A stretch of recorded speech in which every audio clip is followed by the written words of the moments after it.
YouTube, what's the righteous word? It's your boy Gangland Neem, aka Neiman, I before the E. Golly, I don't know y'all. Remember that. And we back with another video. So we got Bricc Baby and VladTv. Bricc Baby just did an interview on Vlad's platform, and it was a dope interview. The whole interview was dope. I'm gonna be honest. Bricc on Vlad is a whole nother Bricc than the one we see at the Zest desk at No Jumper. I'm gonna be honest. I don't know how that's so. I don't know how he gets himself lost in the Kiwi head sauce. Pause. Or maybe don't pause. I don't know. But he does. You know what I'm saying? Sex play and all the weird stuff. Now, again, I like Bricc. I be saying that all the time. People be in my comments like, man, you always capping for Bricc, this, that, and the other. I just think Bricc has more to offer than he shows y'all. Everything is, oh, the dead hubbies. Oh, the dead, all that. I feel like if he leave the gangbang stuff to the side and stop feeling like he got to prove himself on the internet, because that's what be weird to me. Niggas trying to prove themselves on the internet. Again, a nigga said he slapped me in the mall. I ain't made no content on that, responded to that. Like, I know that this nigga didn't slap me in the mall, so I just let it go. But Bricc always seems to have to prove himself. That's what I don't like, man. You know what I'm saying? And anytime he tries to do it, it just looks crazy. You feel me? And he always doing this on Kiwi Head platform. But I like Bricc, man. I do. And I think that he got a lot of music industry stories. You know what I'm saying? A lot of different insight that he could provide to things, but he don't. Instead, he just do like zesty stuff and gangbang shit. That's just how I feel. You know what I mean? But this interview with Vlad was dope. Now, this clip I got here is him talking about Big Meech and BMF, and also Vlad talking about how he was actually a part of hip-hop. Now, I know a lot of people don't like to hear that. Like, a lot of people like to be like, yo, Vlad's a culture vulture, and to each his own. I don't feel that way about Vlad. Vlad was part of hip-hop. I say that because Vlad was a DJ. Vlad used to dig through crates. Vlad also dropped a mixtape that was mixtape of the year at one point. To me, this is not somebody who's a culture vulture. He transitioned from DJing to speaking about the culture. To me, that I don't see no problem with that. And he don't participate with Law. It's been multiple occasions where Law wanted the footage unedited from different interviews to try to hem people up, and he was never ever with that. Now, I like that. Me, there's honor in that. I know a lot of people like, oh, we don't care. But he's not. He's not a culture vulture, not to me. And he doesn't participate with Law. He ain't getting nobody locked up. Now, y'all go on a platform and spill y'all guts and incriminate yourself. That's kind of your bad. But again, he do not cooperate with Law. I just got to say that. But we going to get into this clip. This is a dope little clip, you feel me? Y'all should definitely go check out this full interview because this is dope. And I like Bricc Baby. I like regular Bricc Baby. You know what I'm saying? I'm not a fan of No Jumper Bricc Baby. That's just me. You feel me? But let's get into this content. Babylon, I'm at all the clubs. So yeah, I run into Meech and them like right around that time. Yeah, I think it was around 2004, like late 2004. That's when I was, BMF had this big event and they flew in a bunch of DJs and stuff like that. To Miami or Atlanta? Atlanta. Was it at Compound? It was right after Wolf got killed because Meech was on house arrest with an ankle monitor. Yeah. I remember I was at his house. Yeah.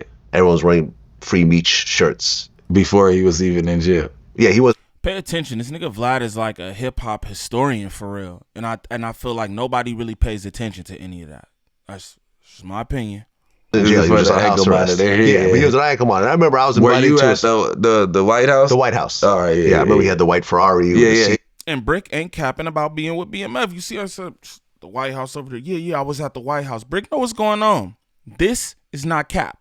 Through Engine and everything, and yeah, that's where I met Meech. Well, the only time I ever met Meech. What was you doing, Blue Da Vinci or Jeezy?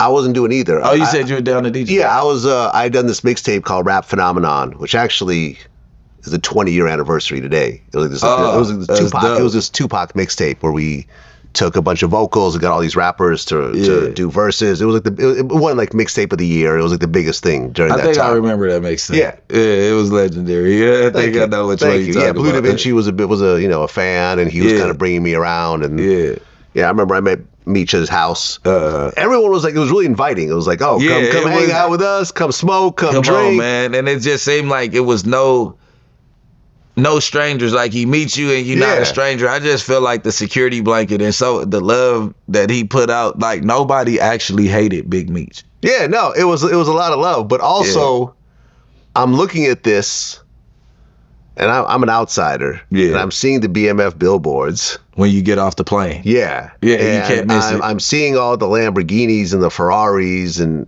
I'm like, it's clear that this is not music money. Yeah. Right? Like Blue Da Vinci. Now, I'm going to be honest, Vlad, we all know now that wasn't music money. But the fact that you saying that is like, come on, I could tell that this isn't music. See, this is the shit that I be talking about sometimes. Is like cop behavior. I can't call him a cop, but that's like cop behavior. It's apparent to me that this isn't music money. Come on, man. We know that. We know that. Vlad? He is not selling records. Yeah. Jeezy was... I don't even think Jeezy was really. He wasn't even signed. Yeah, he may have been. Yeah, because I think he wasn't signed to Def Jam yet. Yeah, he wasn't. He was still with Diddy. Yeah, he was still Boys in the Hood and all that. Yeah, exactly. So I'm like, okay. Jeezy was with Diddy. Me being a white boy from the suburbs, I know what's going on. Yeah, 1 + 1 equals 2. So clearly, law enforcement really knows what's going on. So I was just like, I'm going to have my fun here, and I'm going to get the fuck on. I'm going to get the fuck on, because I don't want to be caught up in what was about to happen. Because it was clear for sure what was about to happen. Yeah, for sure. And it was scary to me, because it was like, everyone's going to go down over this. Because they were so over the top.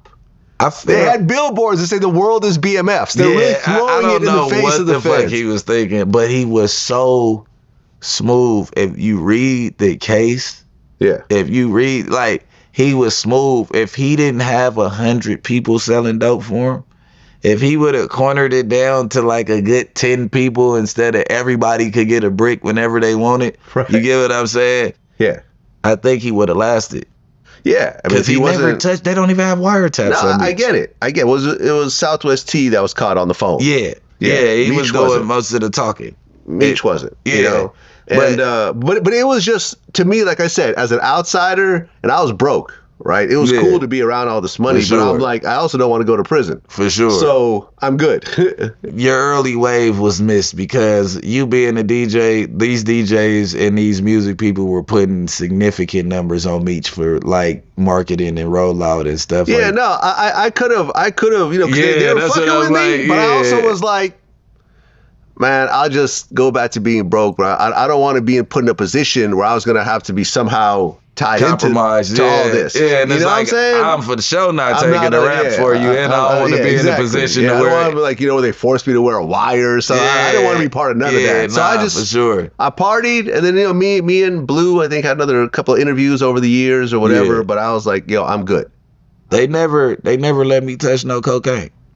One thing about Meech, when I told him, because I was 17 when I graduated. So when I came out there, I didn't tell him, but when I told everybody around I was 17, they're like, yeah, here goes some weed and take your ass back to school.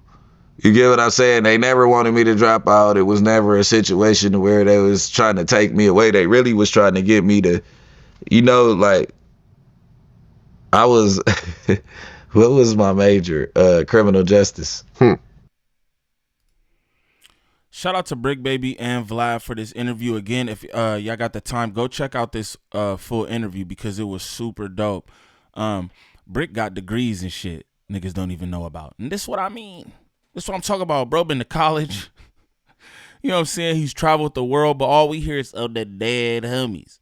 You know what I'm saying? And this is what I was speaking to. I just think that bro got a lot more to offer than what he offers. That's just my opinion.